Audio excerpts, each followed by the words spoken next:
Depois das finais da NBA entre Warriors e Boston Celtics, sempre surge uma discussão, né, Ricardo? Quais foram os grandes jogadores da NBA que nunca foram campeões? É uma grande discussão de boteco e cá estamos nesse vídeo para dar a lista do Ricardo e você ficar muito chateado com ele. Venha conosco depois da vinheta.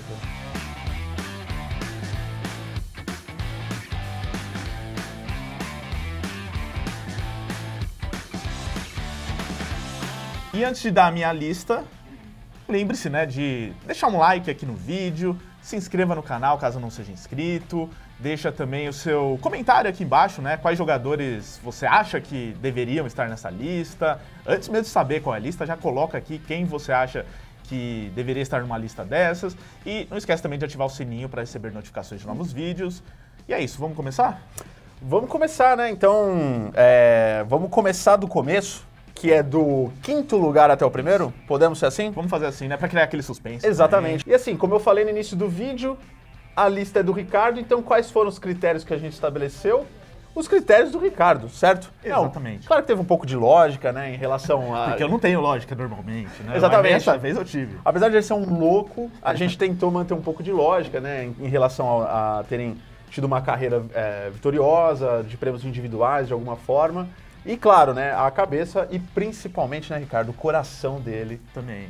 Então me diga aí, como é que começa a sua lista aí? Então antes, só para explicar que, por exemplo, a gente levou em conta aqui jogadores que chegaram bem perto de serem campeões também, né, que fizeram finais, né, e que tiveram azar na carreira nesse sentido, às vezes de enfrentar um adversário muito maior, né, nesse período. Então a gente já vai falar da lista, mas também, ainda sobre os critérios, tem o caso do Elgin Baylor, que ele jogou 8 finais de NBA com Los Angeles Lakers, perdeu as 8, e quando ele se aposentou, foi durante a temporada que os Lakers finalmente ganharam um título depois dessa seca toda, que foi em 72, ele se aposentou no começo da temporada em 71. Então, por exemplo, o Elgin Baylor não vai estar nessa lista aqui, porque ele fez parte da campanha dos Lakers ali no comecinho, né? Ganhou um anel de campeão. Ganhou um anel de campeão. Então poderia estar entre os 5 aqui, mas já tô colocando aqui o Elgin Baylor só como menção honrosa, porque pra mim eu considero ele um campeão porque fez parte daquela campanha em algum momento. Então o critério é esse, ele não pode ter sido campeão de jeito nenhum. Nenhum desses caras da lista aqui receberam algum anel da NBA em algum momento. Eu acho que é isso, né? No fim do dia, ninguém aqui tem o anel da NBA. Então começa lá, me dá o seu número 5. Com um pouco de clubismo. Um pouco? Só um pouco. Tá. Meu quinto lugar é Patrick Ewing, que fez carreira no New York Knicks. Ele foi 2 vezes para a final da NBA. Em 94 perdeu para o Houston Rockets e foi sofrido, porque os Knicks chegaram a abrir 3-2 naquelas finais lá de 94, mas tomaram a virada. Em 99, aí sim levou um couro logo do San Antonio Spurs, foi 4-1 a final. E o Ewing não jogou a final, na verdade, né? Ele se machucou na final de conferência, então ele deu esse azar aí de não ter jogado aquela final. Mas, considerando que ele fez parte da campanha, né? Chegou até uma final e não conquistou o título. Então, ele, uma carreira de 1000 vezes All-Star, conseguiu sempre seleção 1000 vezes All-Star. 1000 vezes All-Star. Tá, seleção de defesa, era um grande defensor também. Jogador que fez parte do Dream Team. É isso que Então, eu ia falar. Não é um qualquer, né? Não, ele já tá lá no panteão do Dream Team, né? Já é um grande feito para a carreira dele. E não foram 1000, né? Foram 11 All-Stars. É que eu contei um pouco. Não, clubismo. Chegou próximo ali, né? Tava próximo. E, Ricardo, conta pra mim uma coisa. Então eu vou te perguntar, o Ricardo torcedor, você acha que em 99, se ele tivesse jogado, dava Knicks contra o Spurs? Não sei se dava, assim, mas daria mais jogo do que foi aquele 4-1, né? Tem que lembrar que os Spurs tinham o começo de Tim Duncan e os últimos instantes de David Robinson, né? Então juntou 2 dos maiores da história dos Spurs no mesmo time, já com o Popovich como técnico. Exatamente. Então foi um grande time que depois ganhou mais 4 vezes a NBA. Inclusive, fica a curiosidade, né? Eu virei torcedor dos Knicks por causa daquela final. Olha aí. E vocês viram que eu escolhi errado, né? Escolhi os Knicks. E os Knicks nunca nem chegaram mais perto da final depois daquele ano. Porque enfrentaram as Torres Gêmeas, né? Era o apelido deles. Beleza, 4º lugar então, Ricardo. No meu 4º lugar temos John Stockton, Ah, armador do Utah Jazz, histórico aí, que participou daquela fase do Utah Jazz de finais da NBA contra o Chicago Bulls do Michael Jordan Ele que até hoje é o líder em assistências da história da NBA, muito na frente do segundo, quase 3.000 assistências a mais. Então, um jogador que é o armador clássico, né, que a gente pensa hoje quando a gente vai discutir o que é um armador, o que um armador deve fazer, é um cara que arremessa mais. No caso do Stockton, um cara que é o armador clássico que dá assistência, que faz o time jogar. E foi fundamental para aquela campanha do Utah Jazz, aqueles anos dourados. Infelizmente, para o Utah Jazz e para o Stockton, tinha um Chicago Bulls do outro lado com o Michael Jordan, então eles enfrentaram o maior time da história naquela fase, porque o Utah Jazz fez grandes campanhas, eles fizeram 2 finais, né? Pelo menos em uma dá pra dizer que o Utah Jazz era considerado favorito ali e não correspondeu em quadra, mas merecia um título, né, o Stockton? Não, totalmente. Aí, só complementando, ele teve 10 All-Stars, participou, né? E, como você falou, o maior líder de assistências da NBA até hoje.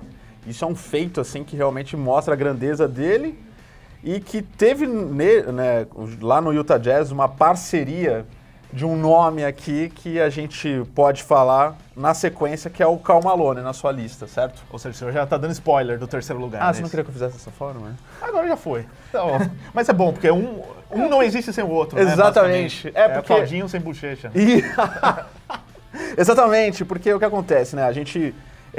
essa questão da gente falar que o Utah Jazz teve esse time, esses anos dourados que você estava falando, é muito de ter tido essas 2 figuras emblemáticas da história da NBA, que era o Stockton e o terceiro lugar, Karl Malone, né? Então, exatamente. Você imagina um time que teve por muito tempo essa dupla jogando, não conseguiu ser campeão, certo, Ricardo? Certo, o Karl Malone, eles realmente se complementavam, né? Porque enquanto o Stockton, líder de assistências, o Karl Malone até outro dia era o segundo maior pontuador da história da NBA. E foi passado recentemente pelo LeBron James, que só está atrás do Kareem Abdul-Jabbar hoje. Então, o Karl Malone, grande pontuador, tinha alguém que dava muita assistência para ele, os dois se complementavam de forma incrível. Karl Malone 2 vezes MVP da NBA também, então não é qualquer jogador, realmente. Os dois fizeram também parte do Dream Team, tá? O Stockton e o Karl Malone. Verdade. Então tem isso também. Fizeram parte da maior seleção da história da NBA. Isso em 92, que o Utah Jazz nem era tudo isso, né? Depois... Mas eles já eram, né, jogadores individualmente grandes, né? Muito importantes. Então, isso tem que considerar que o Utah Jazz é uma franquia de um mercado muito pequeno. Sim. Dificilmente... Você vê que o Utah Jazz, com a geração atual, recente, que era também um grande time, não passou nem perto, né, de disputar uma final da NBA. Exatamente. Então, você imagina o feito que é você levar o Utah Jazz 2 vezes para uma final de NBA contra o maior time da história e ter chance de ganhar, né? Por muitos momentos, sim, ficou ali próximo disso. Então, os dois são responsáveis pelo Utah Jazz ser considerado hoje uma franquia, pelo menos, relevante na NBA. Não, e você pode conferir no nosso vídeo de maiores torcidas da NBA, tá mesmo, exatamente, mesmo no Brasil, eles têm uma torcida relativamente grande, muito acho que pelo feito desses dois que nunca ganharam um título da NBA. Esse é o problema. Segunda posição para ele, que, para quem é mais novo, acha que ele só é comentarista de basquete, que nem quem acha que o craque Neto só é comentarista, que nunca jogou bola. Mas é isso mesmo. Ah, nunca jogou mesmo? Exato. Vai falar isso na cara dele, né? Mas o Charles Barkley, né, segundo lugar, sim, ele jogou NBA, sim, ele foi muito bom, jogou demais, fez parte de boas gerações aí de Philadelphia 76ers, Phoenix Suns e Houston Rockets. Com o Phoenix Suns ele chegou na final de 93 e é mais um caso de um jogador que foi parado pelo Chicago Bulls. Exato. De Michael Jordan. Inclusive, para quem assistiu Last Dance, e até temos vídeos sobre isso também, deve estar aqui no card, ele foi MVP daquela temporada de 92, 93, chegou na final contra o Chicago Bulls, e aí o Michael Jordan tomou, como ele sempre fala, né, levou pro pessoal o fato de não ter sido MVP e jogou com sangue nos olhos contra o Phoenix Suns do Charles Barkley, e por isso, né, o Bulls foi campeão de novo. E foi a grande chance do Charles Barkley ser campeão da NBA, aquela com o Phoenix Suns. Não, total. Foi no ano que ele foi MVP, né, lá em 93. E tem uma curiosidade também na relação dele com o Michael Jordan, que ele também é do draft de 1984. Sim. Ele foi, aí eu não anotei, mas acho que é quinto, né? Eu não anotei, ótimo. Quinto draftado. Jordan foi terceiro, o Barkley quinto. Então é da mesma escola, assim, não sei se a rivalidade começou ali, mas sem dúvida nenhuma, nas finais, a gente viu lá no documentário que realmente o cara levou pro pessoal e aí o Charles Barkley ficou sem o título da NBA, diga. E lembrando que ainda depois do Phoenix Suns, ele se mudou pro Houston Rockets e o Rockets tinha acabado de ser campeão na temporada, 2 temporadas, em 94 e 95.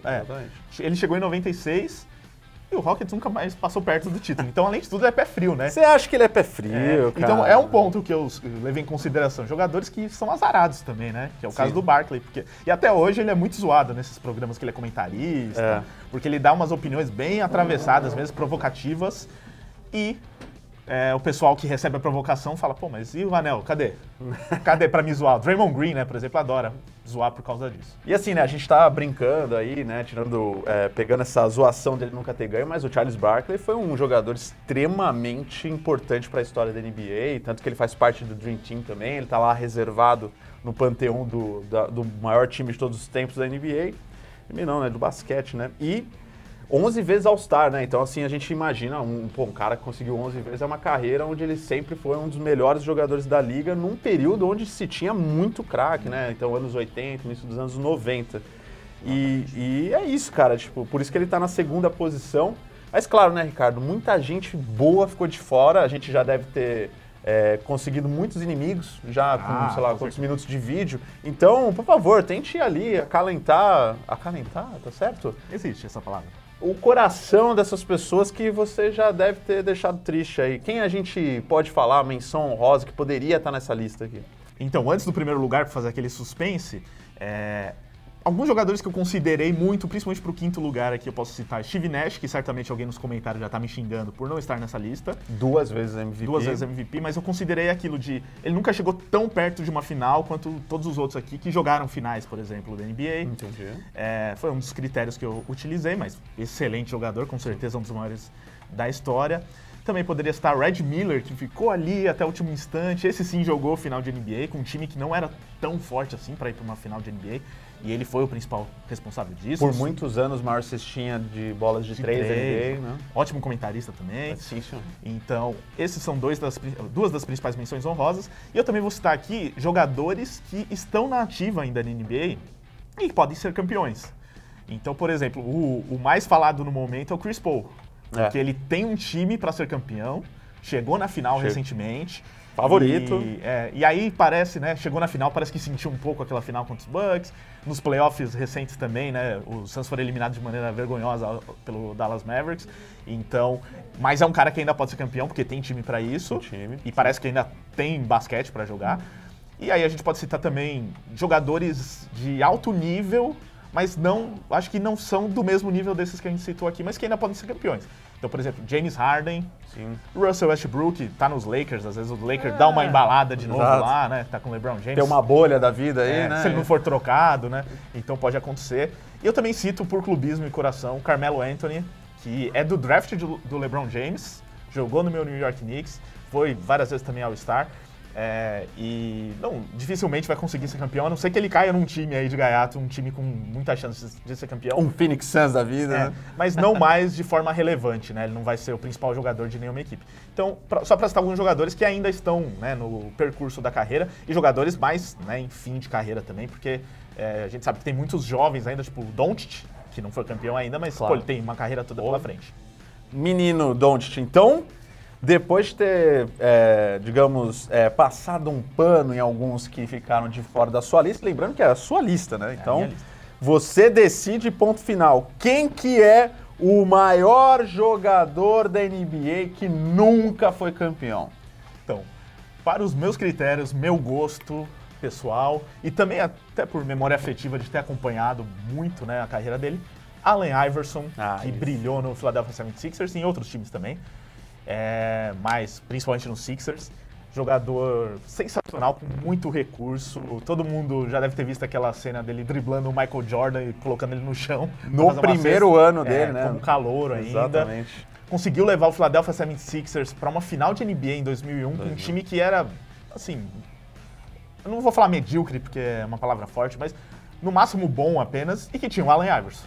E aqui aí, da final... aumentava o nível do time. Desculpa te cortar, mas é que eu me lembrei, né, que a final de 2001 foi contra os Lakers e por mais que eles não eram favoritos, eles ganham o primeiro jogo, né? Sim, aí em dá Los aquela Angeles. coisa, né, de... E tem a cena que é antológica do Allen Iverson, que ele faz uma falta em cima, ele faz uma cesta em cima do Tyronn Lue, eu acho, o jogador, né, agora treinador. Passa por cima dele, assim. E passa por cima dele, assim, é um negócio que... Isso que era legal dele também, assim, esse lado provocativo, esse NBA mais recente, assim, começou a a levar mais estilo próprio para os jogos, antes dos jogos e tal. Uma questão, ele transcendeu aí um momento da NBA dos anos 90 para os anos 2000 e fez parte. Ele é o único que não fez parte do Dream Team nessa lista porque ele não jogava naquela época. Se ele tivesse nascido antes, né, talvez daria. Mas participou de seleções americanas e excelente jogador. Eu acho que poderia, qualquer um dessa lista aqui dos 5 poderia estar no primeiro lugar. Você que está aí, coloca nos comentários se você colocaria outro em primeiro lugar. Em outra ordem. Mas eu acho que muitos dos que são da minha geração, da minha idade, como você também é, Vitor, um pouquinho mais velho, uns 10 anos, mas que viu o Iverson, né? Tem essa memória afetiva de, pô, o cara era foda, vamos falar a verdade. Ele era foda e jogava, e baixinho também, né? Então, isso que eu ia falar. Eu gosto sempre de falar uma frase do Zé Boquinha que ele fala: o Iverson foi o maior baixinho da NBA, né? Então, baixinho que era maior que a gente, mas assim... não, claro, eu não sei a altura, talvez 1,90 o cara tem, mas pra NBA é baixo. E sem dúvida nenhuma, essa questão do jogo dele era muito bonito de se ver, então... 1,83. 1,83. Tem minha altura. Então você podia jogar na... Podia, como baixinho, mas jamais seria como Allen Iverson. Então era essa questão de realmente ser um showman. Ele vem exatamente dessa safra que dá uma mudança de característica da NBA, que é a draft de 96, que também tem o Kobe Bryant, e traz esses jogadores mais performáticos, né? De um jogo 1 contra 1 e tudo mais. Um jogo plástico, né? E foi bom que acompanhou com as mudanças de regra, né, da época, né? De fortalecer mais esse jogo 1 contra 1. Então, assim, ele foi MVP em 2001, importante falar. Também. Então é muito essa questão de ter carregado o time praticamente. 11 vezes All-Star. Foi 11 vezes All-Star, ou seja, ele foi relevante na NBA por muitos anos também. E, claro, eu entendo... No meu coração também seria ele aqui o número 1, porque é isso. Às vezes não é só questões numéricas, o que o cara alcançou, é muito essa questão da relação, né, que a gente tinha de querer ver o cara jogar.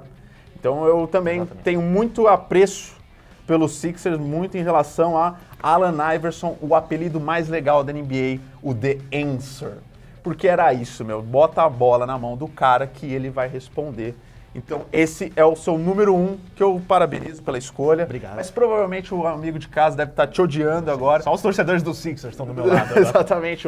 Que também tem uma torcida relativamente grande, acompanham, vejam. Muito por causa dele, né? Do Iverson. Do Iverson, sem dúvida. Tem uma geração agora forte e tal, mas, assim, ou, por exemplo, o nosso querido Embidão da Massa não tem a fama, né? Não chegou ainda nem perto do que o Allen Iverson fez pelos Sixers. Ou até mesmo o segundo lugar, né? Charles Barkley. Charles Barkley também é um ídolo dos Sixers. Bom, meus queridos, foi isso. Essa foi a lista do Ricardo. E, claro, se você gostou, por favor, dê um like no vídeo. E também, né, reforçando, se inscreva no canal, ative o sininho para ficar sabendo dos nossos vídeos, são sempre bacanas. Gostei da sua companhia e é isso. Um beijão. Manda um beijão pra quem você quiser agora. Um beijão pro Allen Iverson. Pô, falei tão bem dele aqui e tudo mais. Então, Iverson, você que tá assistindo, um beijo pra você e sua família. Apareceu no filme do Adam Sandler também. Apareceu, é verdade. Assistam aí. Tem vídeo também sobre isso, mais um aqui. Então, e beijo pra todo o torcedor do Sixers que estamos puxando bastante o saco deles. Isso.